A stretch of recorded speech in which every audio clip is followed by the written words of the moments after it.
Hello again.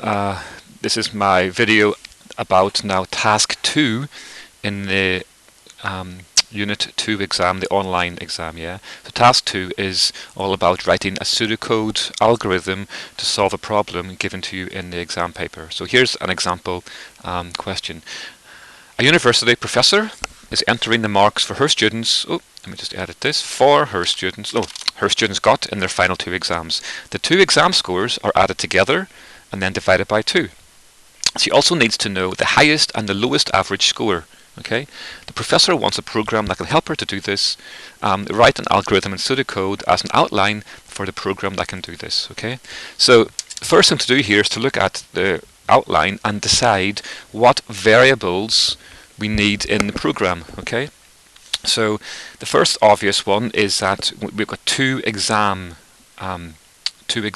marks. Yeah, so we can call this exam mark 1. Okay, and exam mark 2.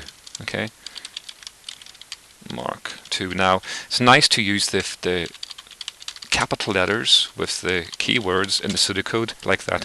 Declare exam mark 1, declare exam mark 2, and you can even then put the type of the data as integer.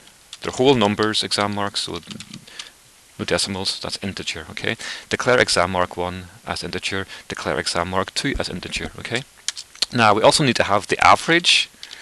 Okay, declare exam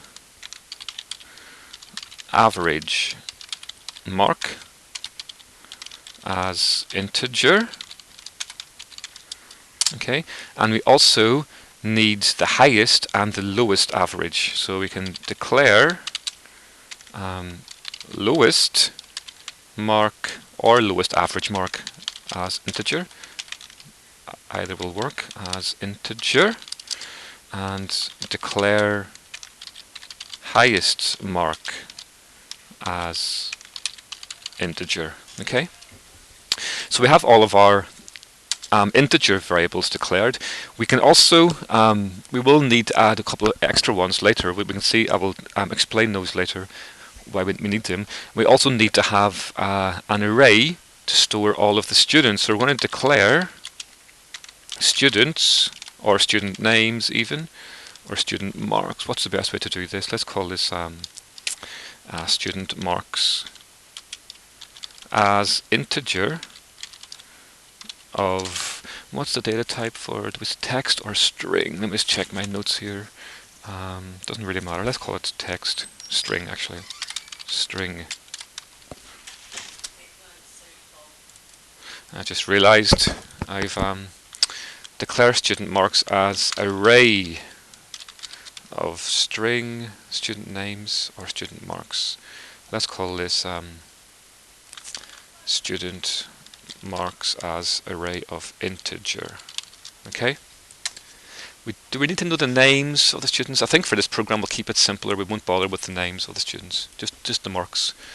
Right, so now because there's a list of students, an array of students, there's a lot of them, we're not sure how many there are, we can actually also declare number of students as integer. Okay, so that's a long list there of integers. I think they're all self-explanatory. Okay, the exam marks, the average mark for each student.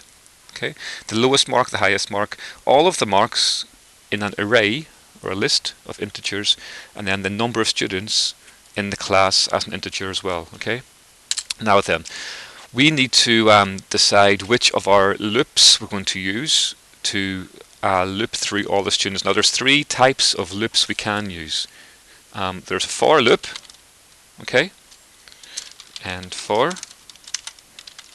There's a while loop, okay, and while, and there is a repeat loop and repeat. Now the while loop, the repeat loop has a condition, repeat until, like that. The while loop has a condition where something has to be true, or something has to be true, and it will do what's inside the while loop if it's true. If it's false, it will not do the while loop. Repeat until, condition, something is true. The difference between a while loop and a repeat loop is that a repeat loop will do what's inside the repeat loop. Some instructions here. It will do these ones at least once before it checks the condition. The while loop will check the condition before it does the instructions. Okay, so this one, the while loop, may never run the instructions inside it. This one will do it at least once. Okay, possibly more times. Now a for loop is used for a specific number of items in a list. Now that, because we know exactly how many students are in the list, well, in theory, it's number of students. Okay, we can actually use the for loop as probably the most suitable.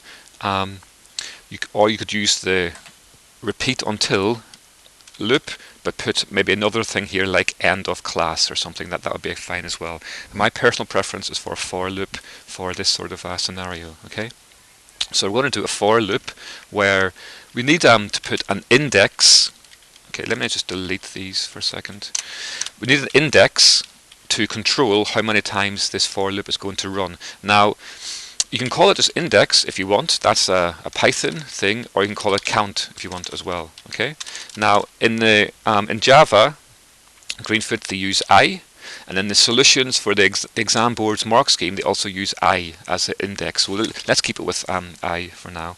For I equals, small I please. Yeah, I equals 1 to the number of students, and that just means it's going to loop through all the students from the first one in the list to the last one in the list, and we'll check the marks for each one in turn. Okay, for I equals 1 to number of students. Now we also need to declare I here as an integer.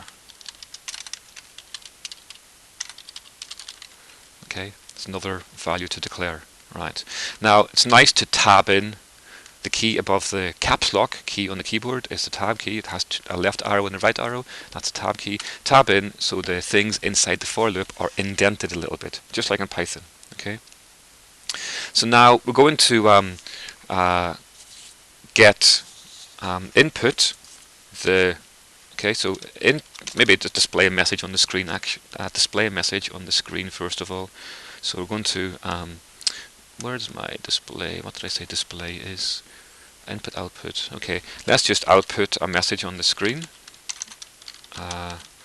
Please enter the student's first mark. Okay, and then input, tab it in. Input, what did I call it? Exam mark 1. Right. Then we can do the same thing again. Please enter the student's second mark and input. So input the student's second mark and input exam mark 2. So now we're going to set.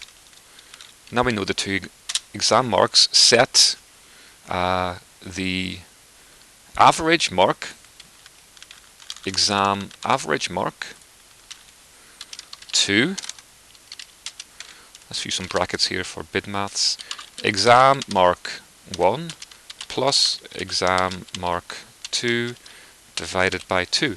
Okay, and that will work out the average mark for that student.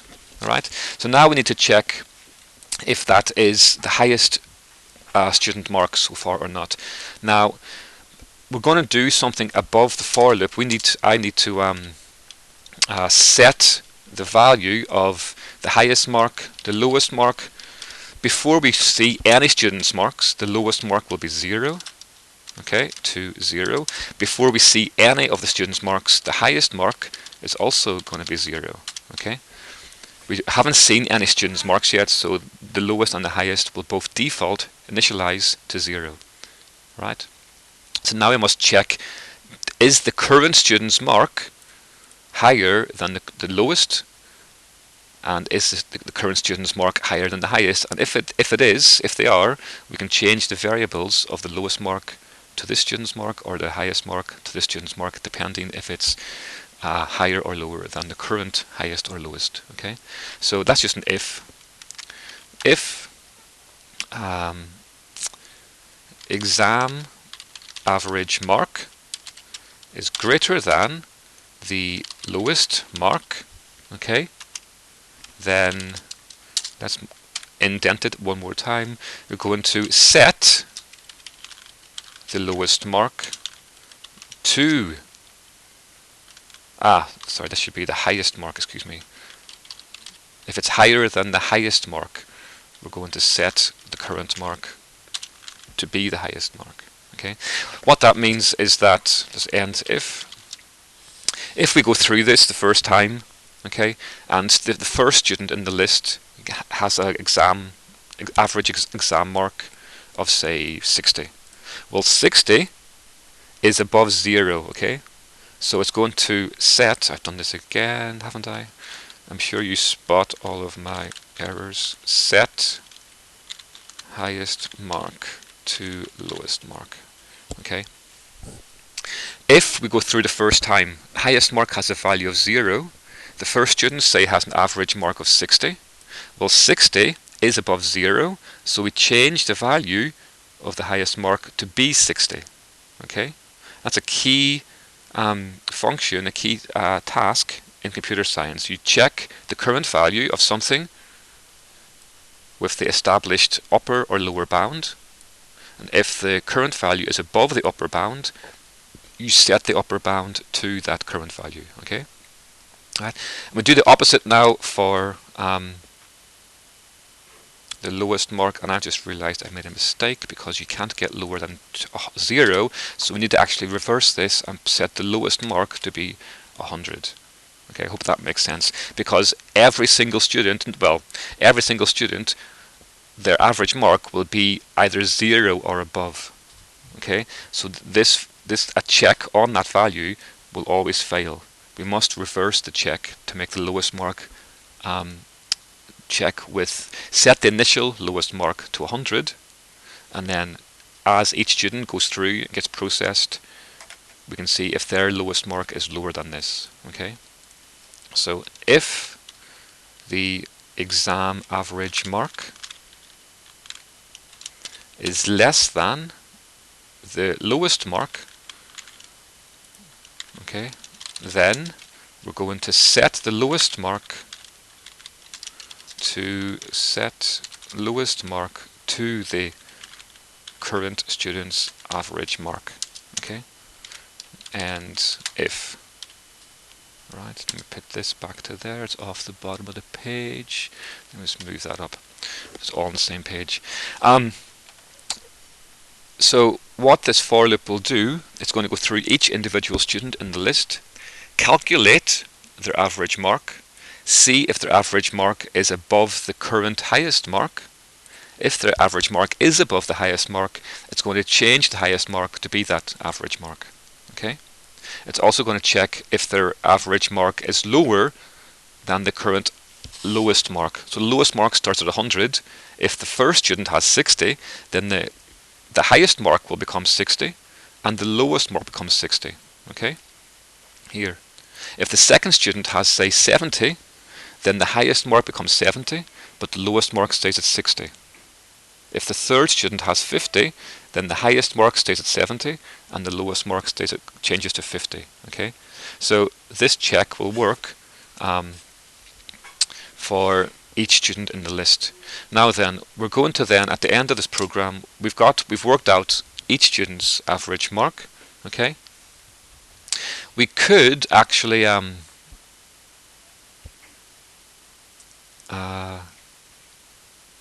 save all those marks into our array actually. Okay, so let's save here. We're going to set my list, my array of students is called here student marks. I'm going to call this actually student average marks, just so it's even better name, even clearer. Set student average marks, and it's student number I, this I, if it's the first student I is 1, if it's the second student I is 2, etc, etc. Set the student at that position in the list, set their average marks to the exam average mark. So we save each student's average mark in the array. at the position I, okay? And now, at the end of the program, outside the for loop, we can output the lowest average mark is, and then it's going to be lowest mark, okay? And the highest average mark is highest mark.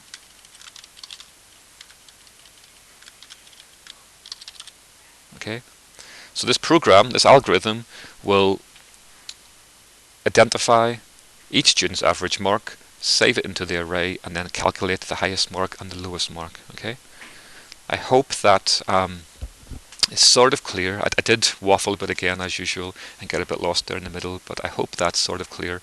I will save this onto the school network as well, so you have a look at this. Okay, right. But anyway, we'll try one of these yourself as well, please, and hopefully it'll go well in the exam. Okay, thank you.